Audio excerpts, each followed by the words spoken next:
इस current affairs funda में आप सभी का स्वागत है। मैं हूं आपके साथ अभिषेक शर्मा और इस वीडियो में हम 7 मार्च तक के सभी इंपॉर्टेंट करंट अफेयर्स कवर करने वाले हैं। वीडियो को अंत तक आप जरूर देखिएगा, काफ़ी कुछ आपको जानने के लिए मिलेगा। और इस सेशन को शुरू करने से पहले आप सभी को बताना चाहूँगा कि हमारी 1 ईयर की मेंबरशिप आप अवेल कर सकते हैं, जिसके अंतर्गत आपको चैनल पर अपलोड होने वाली current affairs video PDF format में मिल जाएगी और इसके लिए आप 249 रुपीज़ पे कर सकते हैं। ये मेंबरशिप आपकी 1 साल के लिए वैलिड रहेगी।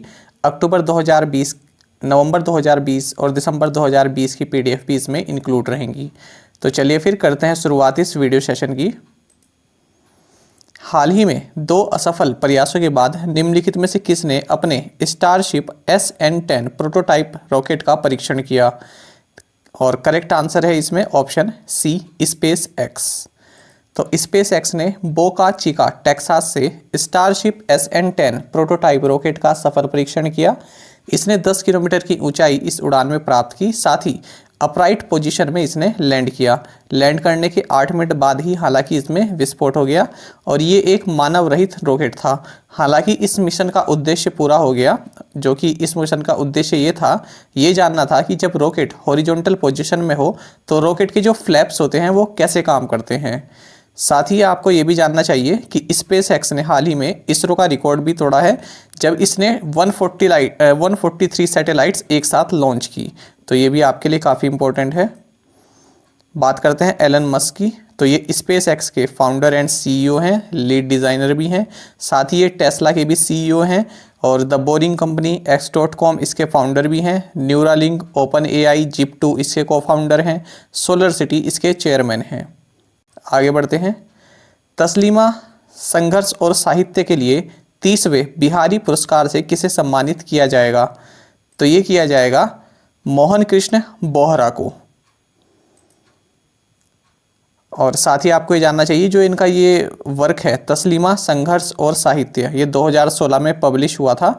और ये जो पुरस्कार है ये उन राजस्थानी ऑथर को दिया जाता है जिन्होंने पिछले 10 साल में राजस्थानी या हिंदी में अपना कोई वर्क या अपना कोई नॉवल या बुक पब्लिश की हो। और ये के बिरला फाउंडेशन द्वारा दिया जाता है और इसमें 2.5 लाख रुपए की धनराशि प्रदान की जाती है। और इस बार जिस सिलेक्शन कमेटी ने इन्हें चुना है उसके चेयरपर्सन रहे हैं ओम थानवी।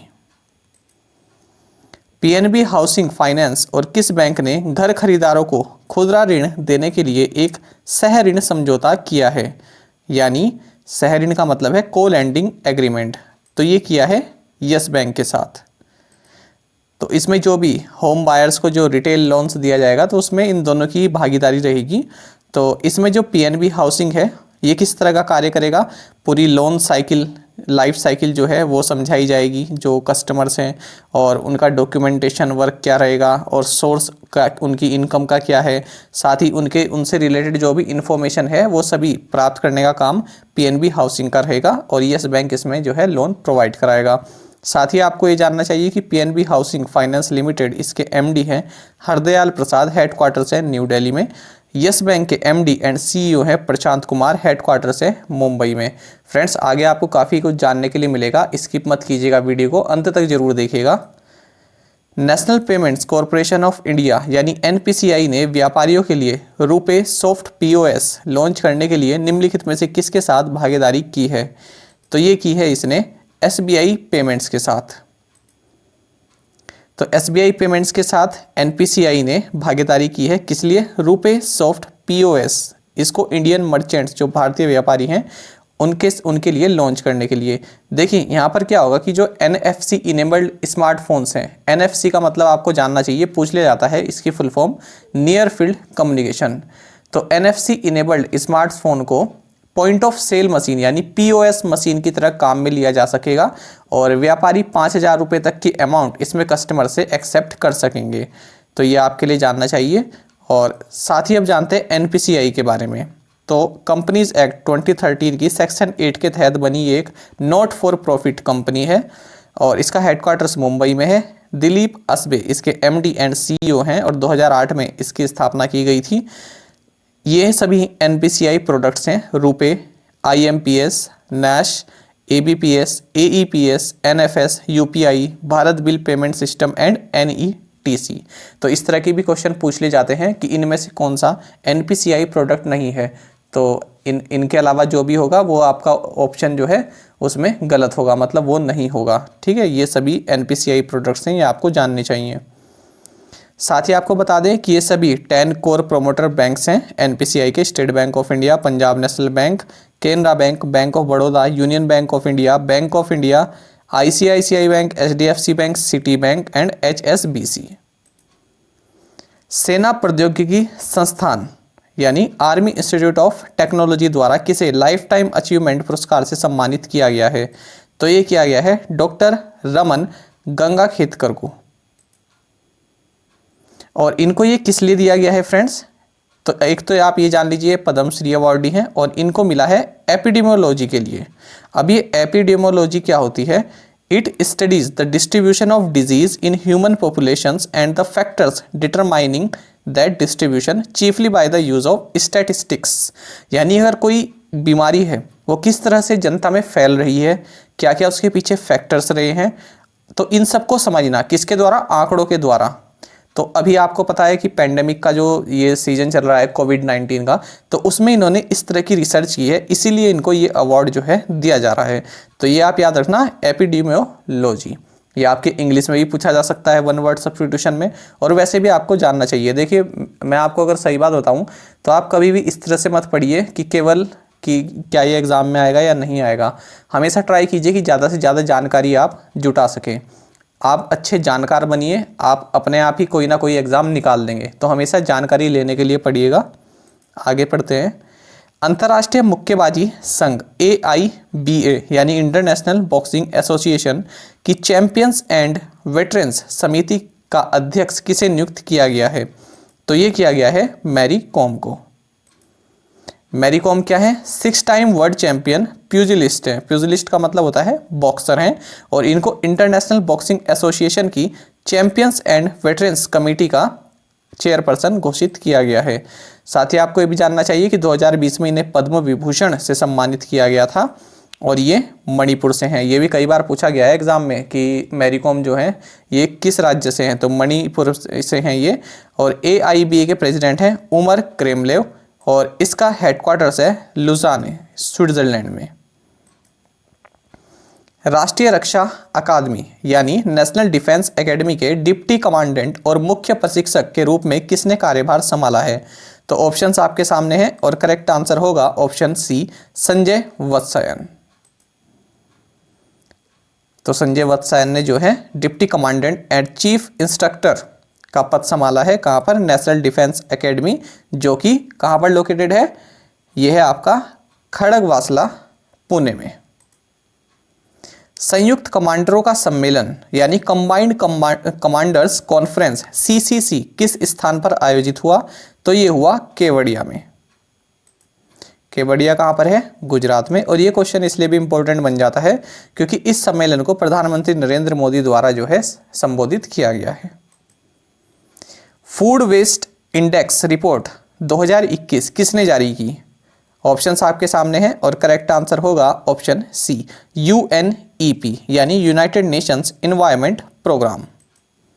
देखिए अब यहाँ पर जो भी स्टैटिस्टिक्स आपको दिखाई गई है ये आपको याद नहीं रखनी है, केवल आपको आइडिया लेना है कि सबसे ज़्यादा कहाँ रहा, सबसे कम कहाँ रहा। इस तरह की चीज़ें एग्जाम में पूछ ली जाती हैं। स्ट्रेट फॉरवर्ड क्वेश्चन अब कम ही बनते हैं, तो आपको ये सब नंबर्स नहीं याद करने हैं, ये सब आपको केवल समझाने के लिए बताया गया है। सबसे पहले तो ये है कि फूड वेस्ट इंडेक्स रिपोर्ट 2021 किसके द्वारा जारी की गई? यूनाइटेड नेशंस एनवायरनमेंट प्रोग्राम और रैप जो कि इसकी पार्टनर ऑर्गेनाइजेशन रही, इन दोनों के द्वारा ये जो है लॉन्च की गई। अच्छा, इसमें क्या कहा गया है? इसमें ये कहा गया है कि 2019 में 931 मिलियन टन्स जो है वेस्ट फूड जो है जनरेट हुआ है। इसमें सबसे ज़्यादा कहाँ से हुआ है? हाउस होल्ड से हुआ है, कितना? 61%। फूड सर्विस से कितना हुआ है? 26%। और रिटेल सेक्टर से कितना हुआ है? 13%। यानी ये सभी जो है कितना वेस्ट फूड किस सेक्टर से आया है ये यहाँ पर बताया गया है। साथ ही ये इंपॉर्टेंट पॉइंट है, इस तरह से पूछा जा सकता है। इसके हिसाब से, इस रिपोर्ट के हिसाब से 2019 में 690 मिलियन पीपल जो हैं ये भूखमरी के शिकार हुए हैं, इससे अफेक्ट हुए हैं। अच्छा, अगर हम बात करें भारत की, तो यहाँ पर अगर हम हाउस होल्ड फूड वेस्ट की बात करें तो 50 kg per capita per year यहाँ पर जो है फूड वेस्ट जनरेट होता है, ये आपको जानना चाहिए। अच्छा, ये चार्ट मैंने आपके लिए इसलिए लाया है ताकि यहाँ से आप अच्छे से समझ सकें इस चीज़ को, और यहाँ से क्वेश्चन ही बन सकता है, मैं बताऊँगा किस तरह से। तो देखिए, फूड अवेलेबल फॉर कंजम्पशन, कितना कंजम्पशन के लिए फूड अवेलेबल है 5.3 बिलियन टन्स, और कितना फूड वेस्ट हुआ 931 मिलियन टन्स। अब अगर हम वर्ल्ड वाइड बात करें तो सबसे ज़्यादा फूड कहाँ पर वेस्ट हुआ है, नाइजीरिया में। ठीक है, ये क्या है 189, और यहाँ पर दिया है केजी पर कैपिटल पर ईयर। ठीक है, बाकी ये सब इंपॉर्टेंट नहीं है। G7 कंट्री में सबसे ज़्यादा फ्रांस है टॉप पर। साउथ एशिया की बात करें, इस तरह से क्वेश्चन पूछ लिया जाता है कि साउथ एशिया में सबसे ज़्यादा फूड वेस्ट कहाँ पर हुआ है, तो ये है अफगानिस्तान। ठीक है, और इंडिया हालांकि इसमें काफ़ी नीचे है, तो ये सब आपको जानना चाहिए। UNEP की बात करें तो इसका हेडक्वार्टर्स नैरोबी इन केन्या में है। इसकी हेड जो है ये है इंगर एंडरसन, और 5 जून 1972 को इसकी स्थापना की गई थी। देखिए, जब बात हो रही है हंगर से रिलेटेड या फूड वेस्ट से रिलेटेड, तो आपको ये जानना चाहिए ये सस्टेनेबल डेवलपमेंट गोल्स हैं। ठीक है, ये 17 गोल्स हैं, और इनका टारगेट रहा है, यूनाइटेड नेशंस ने टारगेट रखा है कि इन सभी गोल्स को हम 2030 तक पालेंगे। इनके साथ ही 169 टारगेट्स भी हैं। अगर आप किसी एग्जाम में आपके इन्वायरमेंट से रिलेटेड कोई क्वेश्चन आता है या उसमें कोई सब्जेक्ट है, तो वहाँ पर इस तरह से क्वेश्चन बन जाते हैं, या फिर इंटरनेशनल ऑर्गेनाइजेशन के अंतर्गत भी इस तरह से क्वेश्चन बन जाता है। तो इसमें देखिए, दूसरा गोल क्या है, जीरो हंगर, यानी 2030 तक जीरो हंगर अचीव करना है वर्ल्ड में। तो ये भी आप याद रखिएगा कि सस्टेनेबल डेवलपमेंट गोल का जो सेकंड गोल है ये किससे रिलेटेड है, तो ये है जीरो हंगर से रिलेटेड। पहला गोल किससे रिलेटेड है, पॉवर्टी से रिलेटेड, नो पॉवर्टी। फिफ्थ गोल किससे है, जेंडर इक्वलिटी से रिलेटेड। तो इस तरह के क्वेश्चन पूछ ले जाते हैं। DRDO ने SFDR टेक्नोलॉजी का इंटीग्रेटेड टेस्ट रेंज चांदीपुर से सफलतापूर्वक उड़ान परीक्षण किया। SFDR में D का क्या अर्थ है, तो यहाँ पर D का अर्थ है डक्टेड। ओके, तो DRDO successfully conducted flight test of SFDR technology from Chandipur. बात करते हैं इस टेक्नोलॉजी के बारे में, तो सबसे पहले जान लीजिए कि जो SFDR है इसका फुल फॉर्म क्या है, सॉलिड फ्यूल डक्टेड रैमजेट। ठीक है, तो इसको इंटीग्रेटेड टेस्ट रेंज चांदीपुर जो कि उड़ीसा में है, यहाँ से जो है इसको टेस्ट किया गया। इसका फ़ायदा ये है कि जो भी भारत की अब एयर टू एयर मिसाइल्स जो भारत बनाएगा उनकी रेंज जो है बढ़ सकती है। क्यों बढ़ सकती है, क्योंकि अब इसमें जो है ऑक्सीडाइजर्स की ज़रूरत नहीं रहती है। ये इस तरह की टेक्नोलॉजी है, इस टेक्नोलॉजी का यूज़ करने के बाद ऑक्सीडाइजर्स की इसमें जो है रिक्वायरमेंट नहीं रहती है। उससे क्या होता है कि रेंज जो है वो बढ़ जाती है, एयर टू एयर जो मिसाइल्स होती है उनकी रेंज बढ़ जाती है। साथ ही इस पूरी टेक्नोलॉजी में कंट्रीब्यूशन किन किन का है, high energy material research laboratory जो कि पुणे में है, defence research and development laboratory और रिसर्च सेंटर इमारत जो कि हैदराबाद में है। दोनों ही हैदराबाद में, और ये है पुणे में, और ये सभी जो है DRDO की लैब्स हैं। बात करते हैं DRDO की, तो 1958 में सेटअप किया गया था, न्यू दिल्ली में हेडक्वार्टर से। चेयरमैन है doctor GS Satish Reddy. All India 52 labs हैं DRDO की, और इसका मोटो है strength origin is in knowledge बलस्य मूलम विज्ञानम। किस राज्य या केंद्र शासित प्रदेश ने किस केंद्र शासित प्रदेश में भारतीय सेना ने सामुदायिक रेडियो स्टेशन रेडियो चिनार 90.4 हर दिल की धड़कन का उद्घाटन किया, तो ये किया है जम्मू एंड कश्मीर में। और स्पेसिफिकली बात करें तो जम्मू कश्मीर के सोपोर में। तो इससे यही फ़ायदा रहेगा कि जो भी जम्मू एंड कश्मीर का जो टैलेंट है, जो भी वहाँ की कोई किसी चीज़ में स्पेशलाइजेशन है, कोई अच्छा सिंगिंग करता है, ठीक है, म्यूजिशियन है, स्पोर्ट्समैन है, तो उनके बारे में जो है उनका टैलेंट यहाँ पर बताया जाएगा, उनको जो है हाईलाइट किया जाएगा। ये क्वेश्चन काफ़ी इंपॉर्टेंट है। EPFO ने 2020-21 के लिए भविष्य निधि जमा पर ब्याज की वार्षिक दर को कितने प्रतिशत बनाए रखने का फैसला किया है। फ्रेंड्स, आपको मैं फिर कहूँगा कि आप इंग्लिश में क्वेश्चन एक बार जरूर पढ़ लिया करें, पॉज कर लिया करें वीडियो को, और उसके बाद इंग्लिश में जरूर पढ़ा करें, इससे एक और अच्छे से समझ में आता है क्वेश्चन। तो पूछा गया है, the EPFO has decided to retain annual rate of interest on provident fund deposits for 2020-2021 at 8.5%। और किसके लिए, फिस्कल 2020-21 के लिए। अब बात करते हैं EPFO की। देखिए काफ़ी इंपॉर्टेंट है आपके लिए। EPFO जो है अगर हम क्लाइंट्स से रिलेटेड अगर हम क्लाइंट्स को लें और जो कि फाइनेंशियल ट्रांजैक्शन जो ओवरऑल की जाती हैं, तो अगर हम उस टर्म में बात करें तो जो ईपीएफओ है ये वर्ल्ड की लार्जेस्ट सोशल सिक्योरिटी ऑर्गेनाइजेशन है। साथ ही आपको ये भी जानना चाहिए कि जो ईपीएफओ है ये organised and semi organised sector में जो भी वर्कर्स हैं उनकी सोशल सिक्योरिटी फंड्स को मैनेज करता है।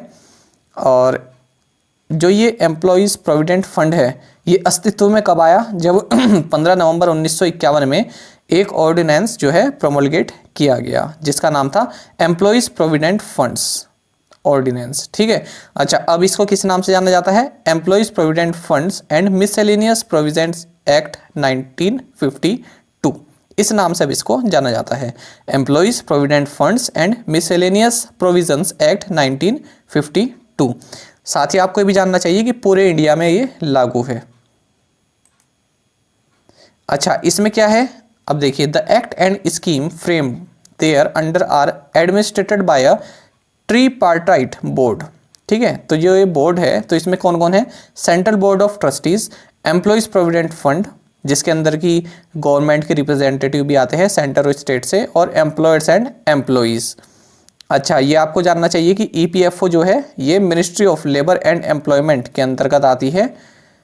साथ ही ये जो है 3 स्कीम को ऑपरेट करती है, ईपीएफ स्कीम 1952, पेंशन स्कीम 1995 और insurance scheme 1976।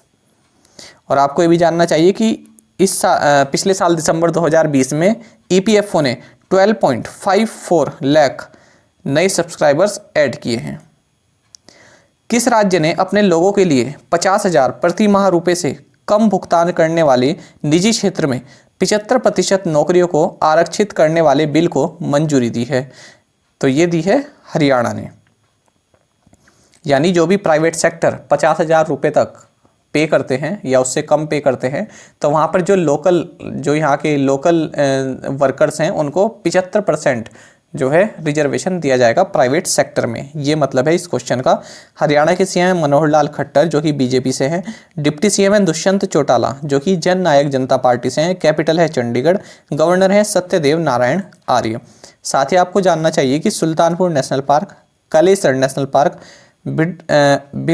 भिंदावास wild life sanctuary, Asola Bhatti wild life sanctuary, Saraswati wild life sanctuary, vulture conservation and breeding centre, Hathni Kund barrage, Damdama lake, Brahma Sarovar, Suraj Kund, टिक्कर ताल और मोरनी हिल्स, ये सभी हरियाणा में है और आपकी स्टैटिक जीके को कवर करती हैं, पूछ लिया जाता है। खास करके आप ये याद रखना, एक तो Asola Bhatti wild life sanctuary, Sultanpur national park और कलेसर नेशनल पार्क, ये काफ़ी इंपॉर्टेंट है। सूरज कुंड का आपने नाम भी सुना होगा। साथ ही आपको ये भी जानना चाहिए कि हरियाणा सीएम ने हाल ही में चंडीगढ़ से हिसार के लिए एयर टैक्सी सर्विस भी लॉन्च की थी। अब देखते हैं प्रीवियस असाइनमेंट क्वेश्चंस के answer. Dawki lake is located in which state, Meghalaya. Name the ambassador और permanent representative of India to the United Nations and other international organisations in Geneva, Switzerland, Indramani Pandey. Who took over as the new chief of western naval command, R Hari Kumar. Who took over as the new chief of the Eastern Naval Command, Ajendra Bahadur Singh. Rahul Khullad, who passed away recently, was the former chairman of which agency, TRI. अब देखते हैं आज के assignment questions. और friends इन 5 questions के answer आप हमें comment box में जरूर बताइएगा। एक क्वेश्चन का आंसर भी अगर आपको आता होगा तो वो भी आप जरूर बताइएगा। साथ ही अगर आपको हमारा कंटेंट अच्छा लगता है तो आप वीडियो को लाइक जरूर किया कीजिए। Keetham lake is located in which state? One Vihar National Park is in which state? Stephen Lofven is the Prime Minister of which country? Garrison is declared as the third mandal of which state? Who is the Minister of State with independent charge in Ministry of Labour and Employment? तो friends इनके answer आप जरूर बताइएगा और video को like जरूर कर दीजिएगा। और साथ में आप सभी करंट अफेयर्स फंडा को टेलीग्राम पर भी ज्वाइन कर सकते हैं। यहाँ पर रेगुलर वीडियो अपडेट्स और करंट क्विजेस हम आप सभी के लिए डालते हैं। साथ ही डिस्कशन ग्रुप में आप किसी भी क्वेश्चन का सॉल्यूशन पा सकते हैं। दोस्तों यहाँ पर करंट अफेयर्स की प्लेलिस्ट दी गई है, इसको जरूर देखें। अपने दोस्तों के साथ व्हाट्सएप एंड टेलीग्राम पर शेयर करें, लाइक करें और कमेंट करके जरूर बताइएगा कि ये वीडियो आपको कैसी लगी। Thank you guys.